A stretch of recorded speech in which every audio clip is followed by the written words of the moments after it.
Investigadores rusos a finales de los 40 mantuvieron a 5 personas despiertas por 15 días utilizando un estimulante basado en gas.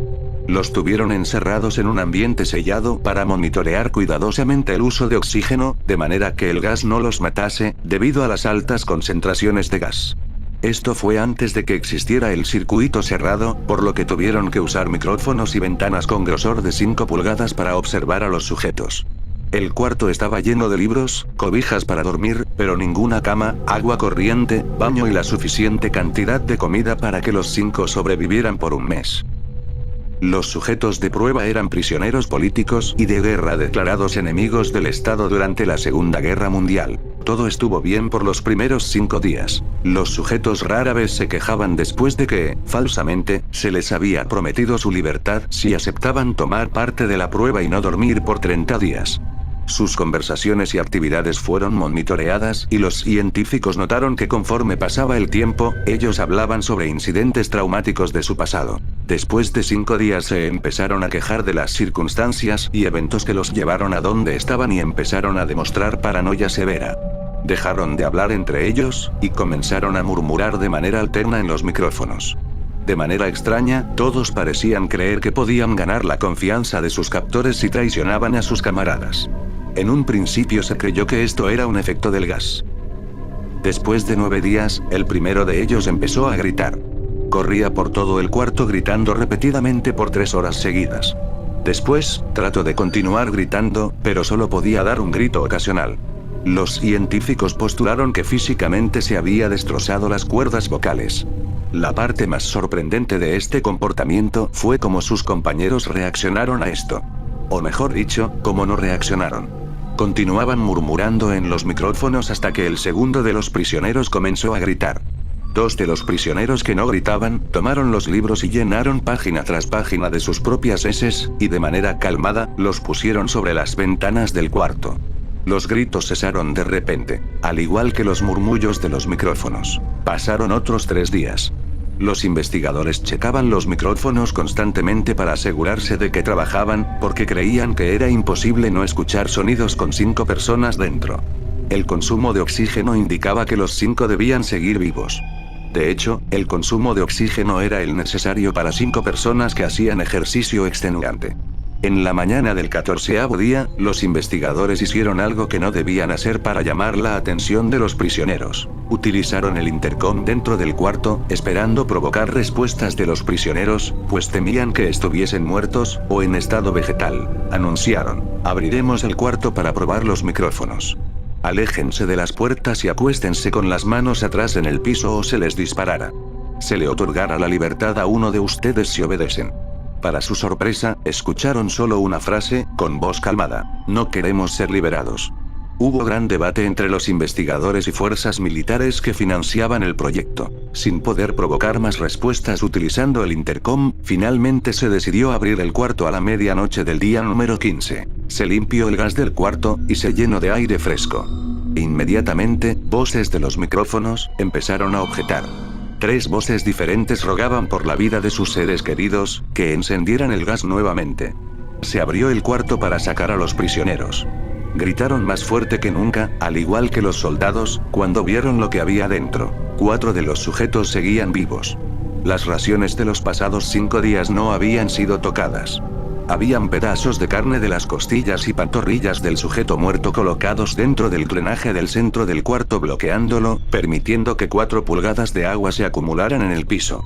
Los 4 sobrevivientes también tenían pedazos de piel y carne arrancada de sus cuerpos.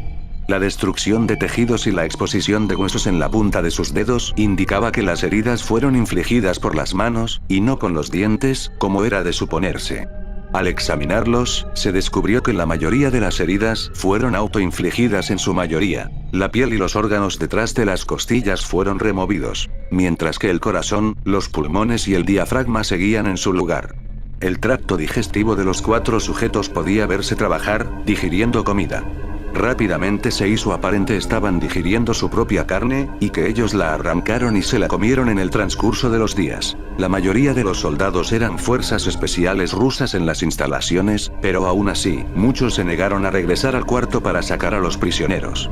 Estos, sin embargo, insistían a gritos que los dejaran dentro y de manera alterna rogaron y demandaron que se encendiera el gas nuevamente, para evitar quedarse dormidos. Para sorpresa de todos, los sujetos pusieron una resistencia feroz durante la extracción.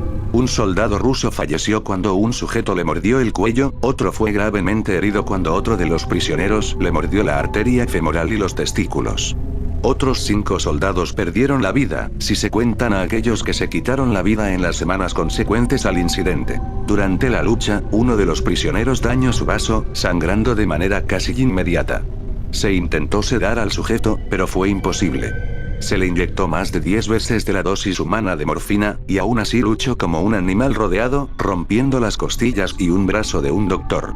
Se veía latir su corazón al máximo por 2 minutos completos, mientras se desangraba, y continuó gritando por más de 3 minutos, atacando a quien se le acercara, repitiendo la palabra más una y otra vez, cada vez más débil, hasta que cayó en silencio. Los otros 3 sobrevivientes fueron inmovilizados fuertemente y llevados hacia instalaciones médicas. 2 de ellos, con cuerdas vocales intactas, demandaban continuamente más gas para permanecer despiertos. El más herido de los 3, fue llevado al único cuarto de cirugía que había en las instalaciones. En el proceso de su preparación para colocar nuevamente sus órganos en su lugar, se notó que el sujeto era totalmente inmune a los sedantes. Peleó furiosamente cuando el gas anestésico se le estaba colocando. Se necesitó un poco más de anestesia de la normal para sedarlo, pero al momento que sus ojos se cerraron, su corazón se detuvo. En la autopsia, se encontró que en su sangre había 3 veces la cantidad normal de oxígeno. También se rompió 9 huesos en la lucha para no ser controlado. El segundo sobreviviente, era el que primero gritó del grupo. Con sus cuerdas vocales destruidas, él no pudo objetar la cirugía, y solo reaccionaba agitando violentamente la cabeza en desacuerdo cuando se le administraba el gas anestésico. Afirmó violentamente con la cabeza cuando alguien sugirió hacer la cirugía sin anestesia, y no reaccionó durante la misma, que duró 6 horas en la cual se intentó reemplazar sus órganos abdominales y cubrirlo con lo que quedaba de su piel. El cirujano afirmó que era médicamente imposible que el sujeto siguiera con vida. Una enfermera aterrada que ayudó en la cirugía, comentó que la boca del paciente formaba una sonrisa cada vez que sus ojos se encontraban. Cuando la cirugía terminó, el sujeto miró al cirujano y empezó a hacer sonidos fuertemente, como tratando de hablar. Asumiendo que esto era de gran importancia, el cirujano le entregó un papel y una pluma, para que el paciente pudiera comunicarse. Sigue cortando, escribió. Se le hizo la misma cirugía sin anestesia a los otros 2 sujetos. Se les tuvo que inyectar un paralítico, pues ellos reían constantemente, y le era imposible realizar la operación al cirujano. Una vez paralizados, solo podían interactuar con sus ojos. En el momento en que pudieron hablar nuevamente, exigieron una vez más el gas estimulante.